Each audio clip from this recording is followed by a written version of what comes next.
역대하 3장 1에서 2절 말씀입니다. 3장. 솔로몬이 예루살렘 모리아산에 여호와의 전 건축하기를 시작하니 그곳은 전에 여호와께서 그의 아버지 다윗에게 나타나신 곳이요 여부스 사람 오르난의 타작마당에 다윗이 정한 곳이라. 솔로몬이 왕위에 오른 지 넷째 해 둘째 달 둘째 날 건축을 시작하였더라. 사랑하는 형제 여러분, 12월 5일 월요일 저녁 묵상에 오신 것을 환영합니다. 이 장에서는 솔로몬이 성전 건축 준비를 완료한 것을 보았고요. 이제 성전을 짓기 시작하는데요. 솔로몬 성전의 양식은 모세가 세운 성막의 기본 모형 위에 다윗이 물려준 설계도를 근거로 했는데요. 모세의 성막이 하나님의 설계도대로 제작되었던 것처럼 솔로몬 성전 역시 하나님께서 다윗에게 계시하신 설계도대로 지었습니다. 과거 모세의 성막과 비교할 때 원리는 같으나 그 규모나 화려함에 있어서 또한 고정된 건축물이라는 점에서 도 이제 훨씬 더 크게 발전된 그런 형태죠. 성전을 지으려면 먼저는 성전의 위치를 정하는 것이 중요하죠. 그저 건축학적 관점만 가지고 선택한 것이 아니라 왜 거기에 짓는가 하는 영적인 의미 또는 역사적인 의미가 중요합니다. 왜냐하면 신정왕국이기 때문에 성전을 짓는 것이잖아요. 네, 그래서 역대기를 읽고 성전을 재건할 귀환 이스라엘에게도 성전의 장소가 어떤 데여야 하는지를 시사해 주어야 할 필요가 있어서 장소 지정의 이유를 알려줍니다. 1절 솔로몬이 예루살렘 모리아 산에 여호와의 전 건축하기를 시작하니 그곳은 전에 여호와께서 그의 아버지 다윗에게 나타나신 곳이요 여부스 사람 오르난의 타작마당에 다윗이 정한 곳이라. 예, 근데 모리아산이라고 하죠. 모리아산 하면 아브라함이 아들 이삭을 번제로 하나님께 올려드리고자 실천하려고 하는 순간에 딱 중단시켰던. 예, 그래서 실제로 안 했지만 번제로 드리진 않았지만 번제로 하나님께서 받으신 바로 그 장소죠.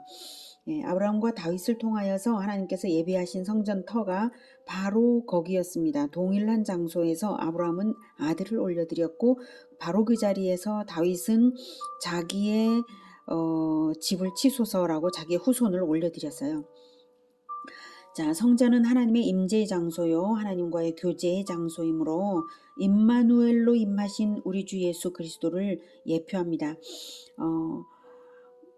하나님을 만나기 위해서는 번제단에서 대속의 피를 흘려서 하나님께 수용받아져야 하고요. 하나님께서 번제물을 제물을 또는 속죄 제물을 받으시는 것은 나를 받으시는 거거든요. 헌제자를 받으시는 거예요. 그래서 번제단에서 대속의 피가 흘려져야 하나님께서 나를 이제 수용 받으시고 그 다음 번제단의 불을 성소에 가져가서 분향함으로써 하나님께 기도를 올려드려서 교제가 이루어지는 것입니다. 대속의 피를 들고 가서야 언약궤 앞 속죄소에서 하나님을 만날 수 있고요. 자, 그러니 그리스도의 대속의 피가 있고 그 피를 의지하여 하나님을 만나는 교제의 삶, 그것이 바로 성전이 주는 은혜입니다. 그러므로 그리스도의 언약의 피가 흘려질 것을 2번이나 언약한 곳에 성전이 세워지는 것이 합당한 것입니다. 그 언약이 바로 아브라함이 모리아산에서 아들 이삭을 번제로 올려드리고자 함으로써 언약을 받은 그것이고요. 다윗이 이스라엘의 연병을 그치게 하기 위해 자기 가문에 심판을 내려달라고 간구하며 이스라엘 백성 대신 자기 가문에 내려달라는 것은 자기 후손의 죽음을 각오한 거죠. 그래서 심판을 내려달라고 간구하며 오르난의 타작마당에서 번제와 화목제를 드린 것이 바로 그 언약입니다. 아브라함은 아들을 드림으로써 하나님의 아들을 받을 것이 확정된 것이고요. 그러니까 아브라함은 아들을 드렸어요. 그러자 하나님께서 하나님의 아들을 나도 하나님의 아들을 너희 인류에게 사람에게 주겠다 이렇게 하신 거거든요. 그 그 장면은 확정된 것이고, 다윗은 자기 가문을 내어드림으로써 다윗의 후손 그리스도의 대속의 피가 흘려질 것. 이것도 역시 하나님의 아들이 다윗의 후손으로 태어날 거니까 하나님께서 하나님의 아들을 주시겠다는 언약이 되어버리는 것이죠. 결국은 다윗은 자기 가문을 치라고 자기 가문을 올려드렸는데, 그것이 곧 하나님께서 하나님의 아들을 우리에게 주시는 언약이 된 거예요. 동시에 그렇게 그리스도의 대속의 피가 흘려질 것이 언약되었던 바로 그곳, 바로 그곳이어야만 아브라함과 다윗의 후손으로 오셔서 그 언약을 성취하실 그리스도를 기념하는 성전이 될 것이었습니다. 그래서 하나님께서 아브라함에게 깨닫게 하셔서 여호와 이레, 여호와의 산에서 예비되리라 이렇게 하셨잖아요. 예비되리라 하신 대로 장소는 이미 예비되어 있었습니다. 그 두 가지 사건에서 그리스도의 언약적 의미가 어떻게 나타났는지 확인해 보도록 하겠습니다. 창세기 22장 10에서 18절. 손을 내밀어 칼을 잡고 그 아들을 잡으려 하니 여호와의 사자가 하늘에서부터 그를 불러 이르시되 아브라함아, 아브라함아. 하시는지라. 아브라함이 이르되 내가 여기 있나이다. 하매 사자가 이르시되 그 아이에게 내 손을 대지 말라. 그에게 아무 일도 하지 말라. 내가 내 아들 내 독자까지도 내게 아끼지 아니하였으니 내가 이제야 내가 하나님을 경외하는 줄을 아노라. 아브라함이 눈을 들어 살펴본즉 한 순양이 뒤에 있는데 뿔이 수풀에 걸려 있는지라. 아브라함이 가서 그 순양을 가져다가 아들을 대신하여 번제로 드렸더라. 아브라함이 그 땅 이름을 여호와 이레라 하였으므로 오늘날까지 사람들이 이르기를 여호와의 산에서 준비되리라 하더라.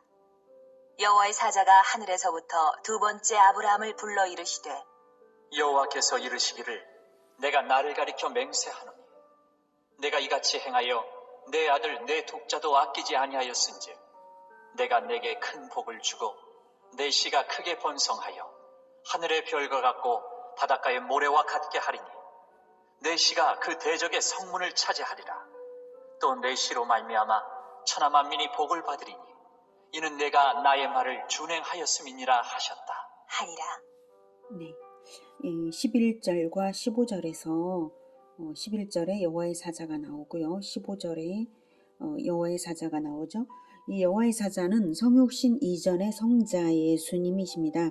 아브라함이 번제 실천 의지를 확실하게 확인했으므로 네 아들을 나에게 아끼지 아니하였다 라고 제사를 받으시는 하나님인 것처럼 표현을 했잖아요. 하나님의 아들이 하나님이시죠. 그래서 나에게 네 아들 독자까지도 아끼지 않았으므로 하면서 언약을 주시는 부분이잖아요. 그래서 이삭은 죽이지 못하게 하고는 아브라함의 실천과 동일한 것을 응답하겠노라, 동일한 것으로서 응답하겠노라는 언약을 하신 이분이 바로 예수님이십니다. 그 동일한 것이 무엇이겠습니까? 바로 하나님의 독생자인 자신을 인류를 위한 대속제물로 주겠노라 라는 것입니다. 15절은 여호와의 언약을 전달한 것이긴 하지만 15절, 16절, 17절 전달한 것이긴 하지만 그저 전달 행위만을 한 것이 아닙니다. 이것은 여호와의 사자, 즉 하나님 예수님께서 아브라함의 행동을 중단시킨 것으로서 중단시킨 것 자체가 의지적인 표현이잖아요. 중단시킨 것으로서 대신 순양 한 마리를 대신해서 번제물을 올리게 한 것은 바로 네 아들 이삭 말고 내가 대신 죽을 거야, 내가 죽을 거야 라고 하는 뜻이에요. 그래서 그 당시에는 순양으로 표현한 것이죠. 자신을 내어주시겠다는 의사 표현을 하신 것입니다. 그 언약의 내용이 17절과 18절이죠. 내가 네게 큰 복을 주고 내 씨가 크게 번성하여 하늘의 별과 같고 바닷가의 모래와 같게 하리니 내 씨가 그 대적의 성문을 차지하리라. 또 내 씨로 말미암아 진이 만민이 천하 만민이 복을 받으리니 이는 내가 나의 말을 준행하였음이니라 하였다 하니라. 이렇게 말씀하셨어요. 여기서는 내 씨라고 표현하지만 바로 예수님이시죠. 대적 마귀의 성문을 차지하여 정복할 자, 천하 만민을 복되게 할 아브라함의 씨, 그분은 바로 예수님이시고요. 아브라함에게 바로 이 현장에서 언약에 참가하신 여호와의 사자, 하나님의 아들이십니다. 이 모리아산의 언약은 바로 하나님과 예수님, 아브라함과 이삭이 동석한 자리에서 맺어진 언약인 것입니다. 다음은 오르난의 타작마당에서의 여호와의 사자를 보겠습니다. 오르난 또는 아라우나라고도 하죠. 아라우나의 타작마당 역대상 21장 15절에서 18절 보겠습니다. 하나님이 예루살렘을 멸하러 천사를 보내셨더니 천사가 멸하려 할 때에 여호와께서 보시고 이 재앙 내림을 뉘우치사 멸하는 천사에게 이르시되 족하다. 이제는 내 손을 거두라. 하시니 그때에 여호와의 천사가 여부수 사람 오르난의 타작마당 곁에 선지라. 다윗이 눈을 들어보매 여호와의 천사가 천지 사이에 섰고 칼을 빼어 손에 들고 예루살렘 하늘을 향하여 편지라. 다윗이 장로들과 더불어 굵은 배를 입고 얼굴을 땅에 대고 엎드려 하나님께 아뢰되 명령하여 백성을 계수하게 한 자가 내가 아니니이까. 범죄하고 악을 행한 자는 곧 나이니이다. 이 양떼는 무엇을 행하였나이까? 청하건대 나의 하나님 여호와여, 주의 손으로 나와 내 아버지의 집을 치시고 주의 백성에게 재앙을 내리지 마옵소서. 하니라. 여호와의 천사가 갓에게 명령하여 다윗에게 이르시기를 다윗은 올라가서 여부수 사람 오르난의 타작마당에서 여호와를 위하여 제단을 쌓으라. 하신지라. 네, 여기에서 이제 시간 순서로 따지면 15절은 나중에 일어나는 거예요. 15절에서 이 재앙 내림을 뉘우치신 것은 18절 결과적으로 18절에서 제단을 쌓아서 제사를 올려드렸기 때문이라는 것이죠. 그래서 이 제사는 바로 여호와의 천사가 명령하여서 다윗이 올린 제사입니다. 즉 여호와의 천사와 다윗이 함께 하나님께 언약을 올려드렸고 하나님께서 수용하신 그런 제사로서 하나님께서 받으시고 이 연병을 그치셨다는 것입니다. 자, 여기서 여호와의 천사는 성육신 이전의 예수님이시고요. 다윗이 예수님의 마음에 합당한 언약을 올려드렸으므로 그것을 수용하셔서 승인하셔서 번제와 화목제로서 언약을 체결하게 하신 것입니다. 다윗의 서원이 곧 그리스도의 서원이 된 것이죠. 뭐라고 했습니까? 다윗이 청하건대 나의 하나님 여호와여, 주의 손으로 나와 내 아버지의 집을 치시고 주의 백성에게 재앙을 내리지 마옵소서 라고 했지 않습니까? 내 아버지의 집을 치라는 것은 내 가문을 치라라고 하는 거죠. 그래서 하나님께서는 다윗의 가문 전체를 친 적이 없지 않습니까? 그 이후에 가문 전체를 친 게 아니라 오직 다윗의 가문에서 태어날 예수 그리스도를 치기로 하신 것이죠. 그것을 여호와의 천사가 승인했기 때문에 갓에게 얼른 명령해서 그러면 그것을 하나님께 제단을 쌓아가지고 제사로서 올려드리라 이렇게 한 거예요. 자, 그래서 다윗의 서원이 곧 그리스도의 서원이 된 것입니다. 언약입니다. 이 언약대로 예수님께서 하시겠다는 뜻으로 번제와 화목제가 드려진 것이고 하나님은 그것을 받으셨습니다. 그게 26절, 27절에 어떻게 받으셨는지 나오죠. 26, 27절에 다윗이 거기서 여호와를 위하여 제단을 쌓고 번제와 화목제를 드려 여호와께 아뢰었더니 여호와께서 하늘에서부터 번제단 위에 불을 내려 응답하시고 여호와께서 천사를 명령하시며 그가 칼을 칼집에 꽂았더라 해서 그제야 드디어 연병이 그친 것입니다. 칼집에 꽂은 것이 바로 연병이 그쳤다는 뜻이에요. 불을 내려 받으심으로써 여호와 하나님께서 언약을 확정 지으신 것입니다. 이렇게 언약된 것을 기념하는 것이 성전이므로 바로 그 터에 지은 것이고요. 훗날 예수님은 헤롯 성전이 결국 헤롯 성전이 강도의 소굴로 변질되었을 때에 진정한 성전은 바로 예수님 자신이라는 뜻으로 건축물이 아니라 예수님 자신이라는 뜻으로 죽음과 부활을 예언하셨습니다. 요한복음 2장 18에서 22절 18절부터 이에 유대인들이 대답하여 예수께 말하기를 내가 이런 일을 행하니 무슨 표적을 우리에게 보이겠느냐? 예수께서 대답하여 이르시되 너희가 이 성전을 헐라. 내가 사흘 동안에 일으키리라. 유대인들이 이르되 이 성전은 46년 동안에 지었거늘 내가 3일 동안에 일으키겠느냐? 하더라. 그러나 예수는 성전된 자기 육체를 가리켜 말씀하신 것이라. 죽은 자 가운데서 살아나신 후에야 제자들이 이 말씀하신 것을 기억하고 성경과 예수께서 하신 말씀을 믿었더라. 네, 여기에서 21절에 예수는 성전된 자기 육체를 가리켜 무엇을 어떻게 가리켰어요?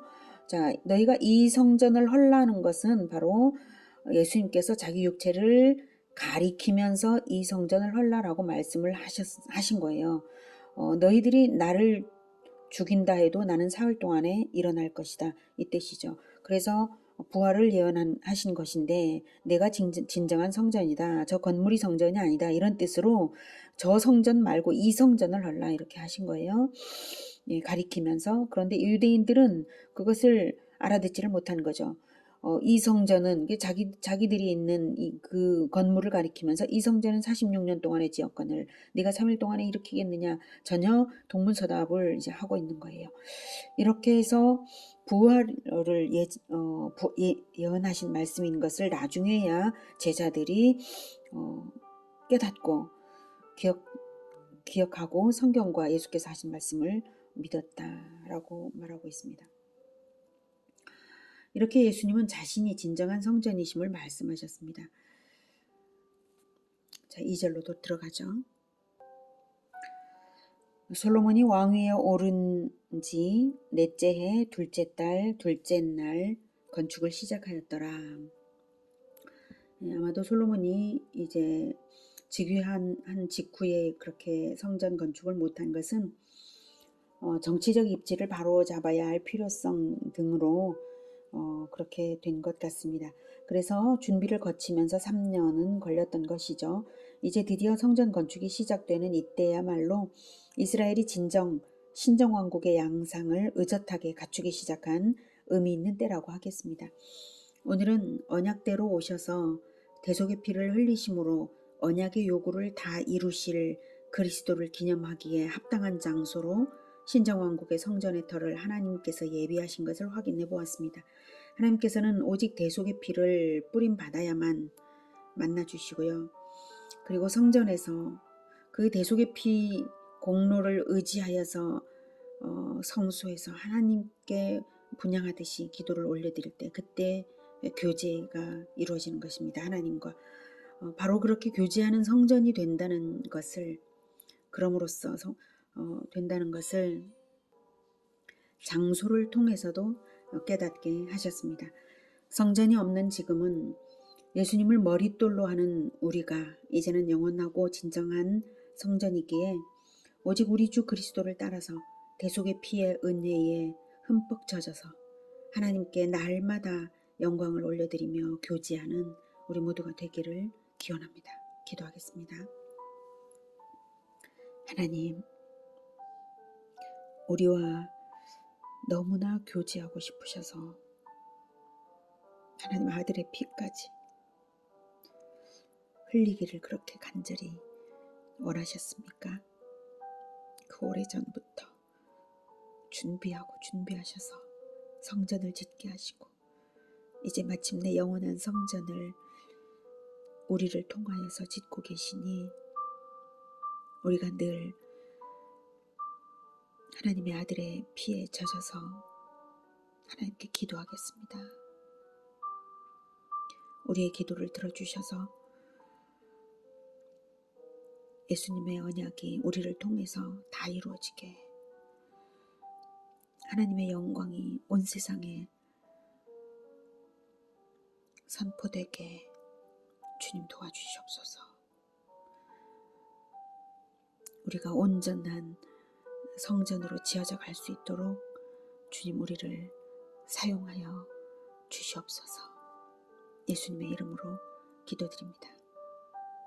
아멘. 이어지는 시간은 개인 기도 시간입니다.